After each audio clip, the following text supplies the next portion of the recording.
So in 2010, we set up Bath and West with the intention of developing clean local energy, community owned for the common good. And in order to achieve that, we felt it was really important that the organisation was a community benefit society. It's a form of mutual, like many of the building societies used to be. Importantly, it's a type of co-op, but it's a co-op that is set up specifically to benefit the wider community rather than its members. So taking a quick step back, before I look at the role, it's important to recognise a couple of things about this energy transition. One, firstly, that it's a massive system change for our energy setup. We're moving from a centralised, large power stations delivering electricity one way down a system to us as the consumers, to a more decentralised system with generation, storage, embedded at the local level alongside electric vehicle charging and the like, meaning that electricity is going two ways, up and down the system. And as consumers, we're also generating electricity. So it's a fundamentally different way of operating and managing the system. And this change is already underway. Regardless of politics, the industry is scaling up for this.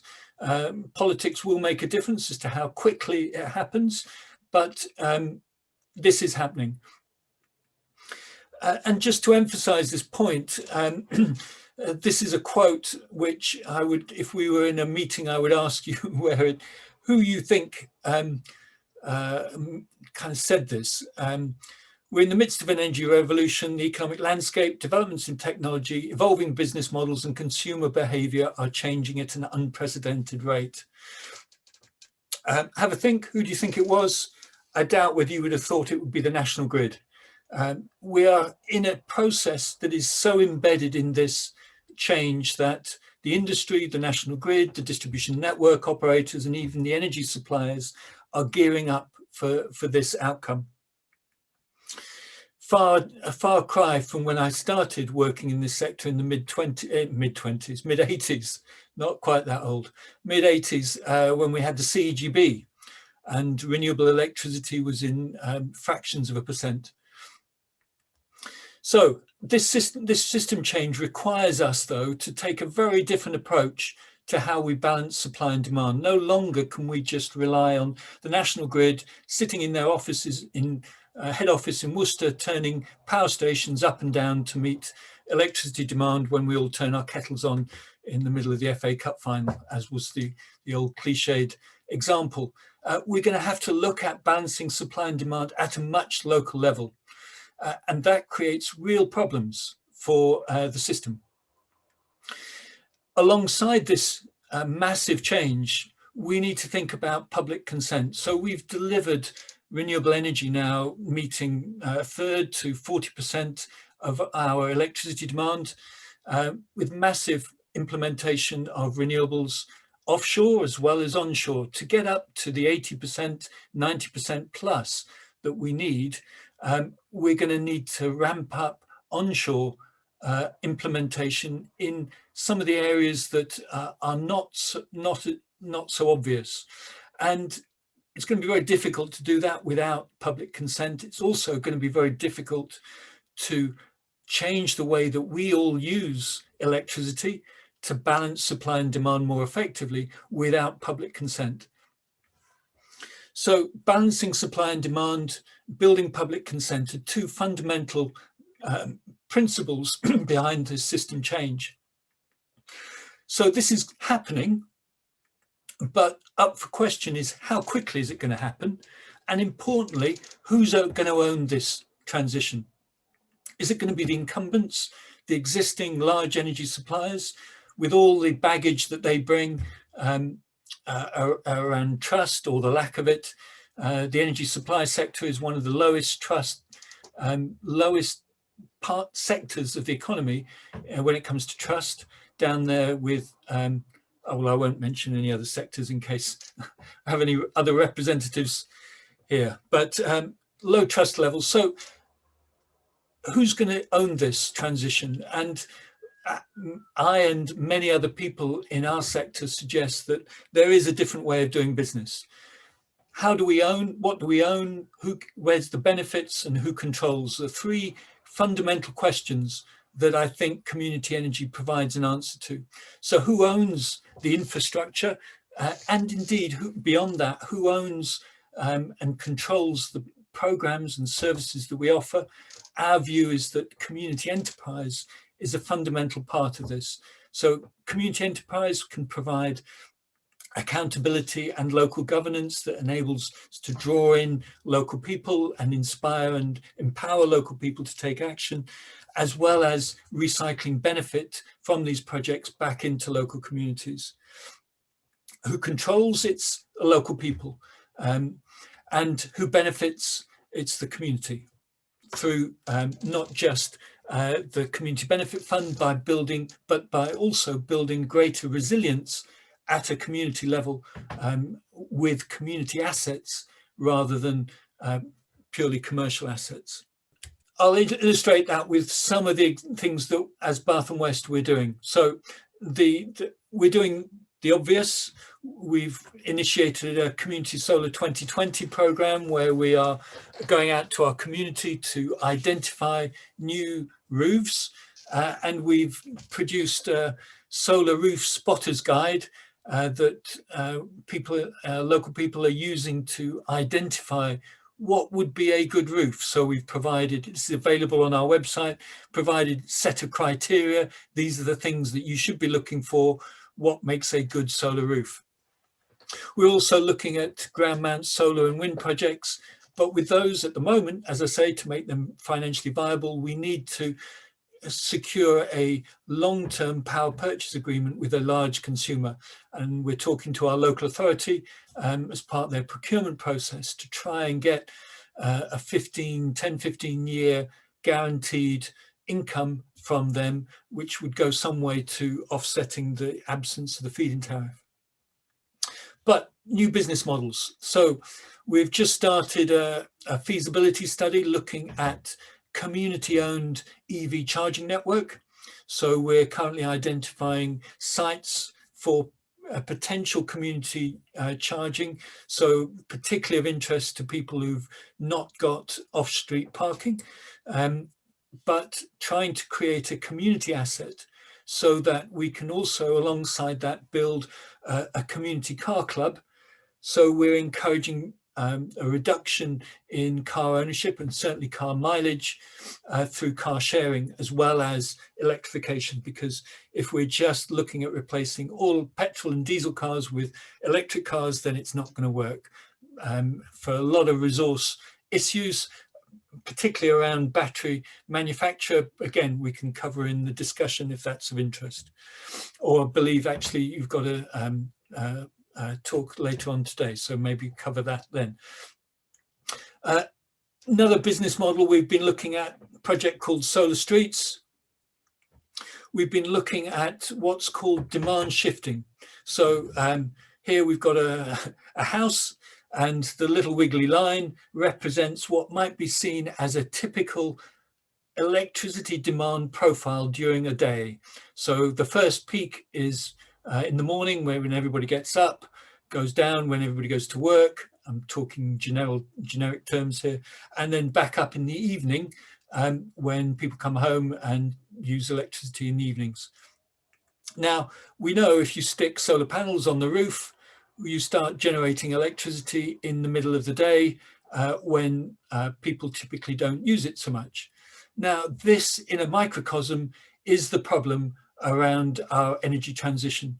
If we're going to get renewable electricity penetrating into our system much beyond the 40-50% point, we need to be balancing electricity far better.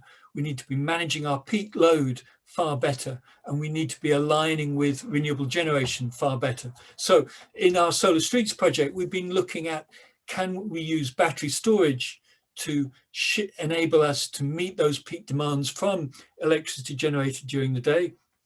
And we've been working with a couple of streets and to install solar and battery, and then looking also at trying to work with householders about shifting demand from peaks to the daytime to maximize solar. And in our area, just shifting demand from evening to the middle of the day cuts carbon emissions by up to 50%. Not many people know that, but it's a fundamental kind of issue around the way the carbon intensity of electricity, particularly at peak times. So we're trying to shift that over there. We're trying to also do it in a way that builds a business model that would enable us to replicate and roll that out, that project out. The pilot's just coming to an end, and our conclusion is, at the moment, battery costs are too expensive to make this replicable, but we've learned a lot that we're feeding into our second project in this area, Flex Community, which is looking at demand side response from and automating demand shifting. So Solar Streets, we're encouraging people to shift demand through behavior change. And we got a lot of take-up, but the enthusiasm waned over time because people's interest gets dissipated and goes everywhere, got lives to lead. So Flex Community, we're working with a commercial provider who has a cloud-based system to help automate that, which raises that shift of demand, raises a whole host of issues around data management and third-party control, which we think community aggregation, which is the role we're playing, provides a critical role in building trust around those really important issues. That project's a European project just starting. And finally, the whole area around peer-to-peer trading. If we could make this work, it would make such a big difference. We could sell electricity to consumers at 9p rather than the 5p that we get from the grid. Then consumers get a benefit and we do as well. And we're just looking into that. And for me, that's where community energy ends up. Local energy for local people. That's the ultimate goal. So as well as opportunities for new generation, opportunities for action, critically important around local democracy, because if we're not influencing local communities through engaging with community forums, parish councils, neighbourhood plans, if we're not actively responding to consultations around the local plan for your local authority, we're not going to embed the planning regulations necessary to make wind, in particular, wind turbines, a reality because of the planning constraints that have been put in at a national level. We're not going to get new development that's zero carbon unless we have really strong policies in our local plans. So it's a really critical issue for us, because if the people who want these things don't get involved, it will be decided by people who don't. And we're not going to get the change at a local level.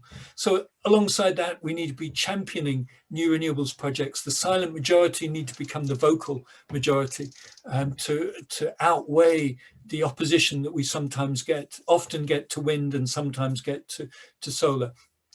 Ultimately, though, it's about word of mouth and talking to friends, family, neighbours, utilising those community networks to really start to build a sense of collective purpose around change. So community energy offers this local control, accountability, local presence and transparency, which we believe has the potential to build trust, awareness, and this sense of urgency through collective purpose in order to secure consent and, importantly, participation in systemic change. That's what community energy is about.